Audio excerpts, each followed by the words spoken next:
안녕하세요. 갤러리의 VJ 이지은입니다. 우리 학교 근처에는 많은 주택과 골목길로 이루어진 주택가가 자리 잡고 있죠. 저도 그 골목길로 자주 지나다니곤 하는데요. 하지만 기억을 더듬어 보면 항상 그곳에 많은 쓰레기들이 있었던 기억이 나네요. 용산구 주택가 주민들이 분리수거를 할 수 있는 공간이 마련되어야지만 마련되고 있지 않아 불편을 초래하고 또 미관상으로도 좋지 않은 모습을 보이고 있다고 합니다. 오늘 보실 영상에서는 용산구 주택가 분리수거 문제를 담았습니다. 2015학년도 2학기 방송 영상 만들기 1조의 영상입니다. 그럼 함께 감상해 보실까요? 용산구의 한 주택가입니다. 쓰레기들이 골목 곳곳에 쌓여 있습니다. 분리수거도 되지 않은 채 생활 쓰레기부터 재활용 쓰레기까지 뒤섞여 있습니다. 아파트 단지에는 분리수거 시설이 있지만 주택가의 경우 분리수거 시설 자체가 없습니다. 쓰레기를 버리는 곳이 지정돼 있지 않아 주민들이 쓰레기를 아무데나 버리는 경우가 많습니다.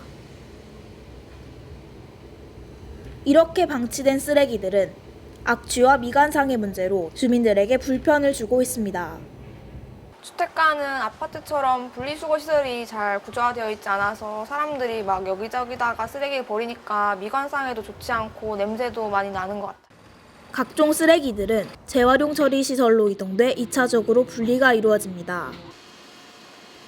하지만 이미 뒤섞여 있는 쓰레기가 많아 실제 재활용이 가능한 쓰레기조차 재활용하지 못하고 있는 실정입니다. 용산구는 주민들에게 알아서 버리라는 말만 내놓고 있습니다. 일반 쓰레기 옆에 종이는 종이끼리, 페트병은 페트병끼리 두면 되고요. 저희가 시설을 만들기에는 좀 예산 문제도 있고 좀 어려운 부분이고. 제대로 마련되지 않은 주택가 분리수거 정책이 주민들의 혼란을 더욱 키우고 있습니다. S뉴스 조소연입니다.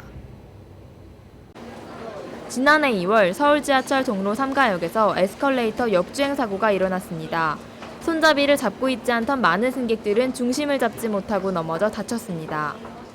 정부는 안전사고를 줄이기 위해 손잡이 잡기를 이용수칙으로 규정하고 있습니다. 하지만 많은 승객들이 손잡이를 잡지 않고 탑승합니다. 네, 손잡이가 너무 더러워서 청소도 잘 되어 있지 않은 것 같아서 손잡이에 좀 더러운 게 좀 평상시에 많아서 최근 5년간 에스컬레이터 사고의 88%가 이용자 과실로 발생했습니다. 정부는 손잡이 위생 문제에 대해 청소 소독 주기를 단축하는 방안을 내놓았습니다. 그러나 이러한 방안으로 위생 문제를 해결할 수 없다는 우려가 나타나고 있습니다. 해외에서 손잡이 위생에 대한 실험을 보도했습니다. 손잡이에서 발견된 세균은 약 300만 마리로 주기적인 청소로는 해결할 수 없는 수준입니다. 실질적인 대안으로 자외선 살균 소독기도 있습니다. 서울시 민원 사이트에 소독기를 설치하자는 의견도 있으나 정부는 이 의견을 받아들이지 않았습니다. 재정적인 것도 아직 그거는 별도 예산이 있는 것도 아니고 머리적으로 봤을 때는 한번 검토를 해볼 수는 있겠지만 지금 당장은 우리 시도 그렇고 또 지하철 운영 기한도 그렇고 그 자외선 살균 그런 거를 설치를 할 어떤 그런 건 아직 단계는 아닌 것 같아요. 손잡이를 잡는 것이 안전하지만 손잡이 청결성에 대한 불신으로 시민들이 손잡이를 빈번하게 잡지 않고 있습니다. 이를 해결하기 위해 자외선 살균 소독기가 등장했지만 정부는 경제적, 시기적 이유로 이를 거부했습니다. S뉴스 백은솔입니다. 영상 어떻게 보셨나요? 두 번째로 보신 영상은 2015학년도 2학기 방송 영상 만들기 2조의 영상입니다.